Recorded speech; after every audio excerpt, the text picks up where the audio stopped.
விவசாயி, mechanic, engineer, இப்படி அப்பாக்கள் யாரா இருந்தாலும் அவங்க கனவெல்லாம் அவங்க பசங்களுக்கு ஒரு best college. AAA college of engineering and technology, Sivakasi. Counselling code 4680. Vaigai அணையில் வெறும் 25 அடி தண்ணீர் கூட இல்லாத நிலையில் தண்ணீர் திருட்டு என்ற குற்றச்சாட்டு எழுந்திருக்கிறது. புதிய தலைமுறையின் பிரத்யேக செய்தியை பார்க்கிறோம். குடிநீருக்கு தேவையான தண்ணீர் மட்டுமே அணையில் உள்ள நிலையில் விவசாயத்திற்கு தண்ணீர் திருடப்படுவது புதிய தலைமுறையின் கள ஆய்வில் அம்பலமாகி இருக்கிறது. இந்த தண்ணீர் திருட்டால் குடிநீர் விநியோகம் பாதிக்கப்படும் அபாயம் ஏற்பட்டிருக்கிறது. கூடுதல் விவரங்களை செய்தியாளர் மலைச்சாமியிடம் கேட்டு பெறலாம். மலைச்சாமி, வணக்கம். வைகை அணையில தண்ணீர் திருட்டு அப்படிங்கிறது அம்பலமாகி இருக்கு. எந்தெந்த வகையிலெல்லாம் தண்ணீர் திருட்டு நடக்குது? இதனால என்ன பாதிப்பு ஏற்படும்?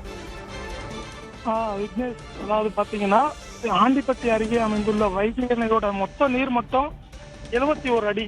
நீர்பிடிப்பு பகுதிகளில் போதிய மழை இல்லாம, தேனி மாவட்டத்தில் இருக்கிற மேற்கு தொடர்ச்சி மலைப்பகுதிகளில் போதிய மழை இல்லாம வைகை அணையோட நீர் மட்டம் 25 அடி கூட முழுமையா இல்ல, 24 அடிக்கும் 25 அடிக்கும் இடையில இருக்கு. இதனால அணையில குறிப்பா அந்த ஜூன் மாசம் தொடக்கத்திலேயே வைகை மதுரை, திண்டுக்கல் மாவட்டங்கள்ல இருக்கிற இருபோக சாகுபடி நிலங்களுக்கு முதல் போக பாசனத்துக்கு இந்நேரம் தண்ணி திறந்திருக்கணும். போதிய தண்ணீர் இல்லாதனால அந்த பாசனத்துக்கு தண்ணி திறக்காம சுத்தமாவே அணையில இருந்து பாசனத்துக்கு தண்ணி திறக்கப்படல. மதுரை, தேனி நகர் பகுதிகளுக்கு மட்டும் குடிநீர் வழங்கப்பட்டு வருது. வைகை அணையோட நீர்த்தேக்க பகுதி பாத்தீங்கன்னா பெரும்பாலும் வறண்டே காணப்படுது. இந்த ஒரு சூழ்நிலையில அணையோட நீர்த்தேக்க பகுதிகளுக்கு உள்ளேயே பெரிய பெரிய ராட்சத மோட்டார்களை வச்சு, மின் மோட்டார்களை வச்சு தண்ணீரை சட்டவிரோதமா திருடுறாங்க. பெரிய விவசாயத்திற்கு இந்த தண்ணீர் பயன்படுத்தப்படுது. அதிகாரிகள், நீர்வளத்துறை அதிகாரிகள் இதுல கண்டு காணாம இருக்கிறதா விவசாயிகள், சமூக ஆர்வலர்கள் குற்றம் சாட்டியிருக்காங்க.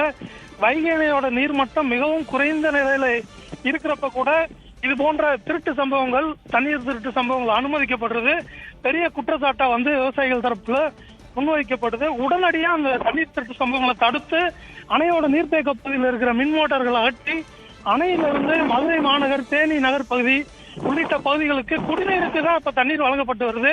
இதையாவது குறிப்பிட்ட காலங்களுக்கு முறையா வழங்குறதுக்கு நடவடிக்கை எடுக்கணும் அப்படின்னு தேனி மாவட்ட நிர்வாகத்திற்கும் தமிழக அரசுக்கும் விவசாய சங்கங்கள் சார்பாகவும் சமூக ஆர்வலர் சார்பாகவும் கடுமையான குற்றச்சாட்டை முன் வச்சு கோரிக்கை வச்சிருக்காங்க. நிச்சயமா மலைச்சாமி, அணை பகுதிக்குள்ளேயே பகிரங்கமா மோட்டார்களை வச்சு தண்ணீரை திருடுற காட்சிகள் ரொம்ப அதிர்ச்சி அளிக்கக்கூடிய ஒண்ணா இருக்கு.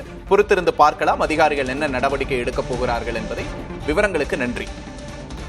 விவசாயி, மெக்கானிக், இன்ஜினியர், இப்படி அப்பாக்கள் யாரா இருந்தாலும் அவங்க கனவெல்லாம் அவங்க பசங்களுக்கு ஒரு best college. AAA college of engineering and technology, Sivakasi. Counselling code 4680.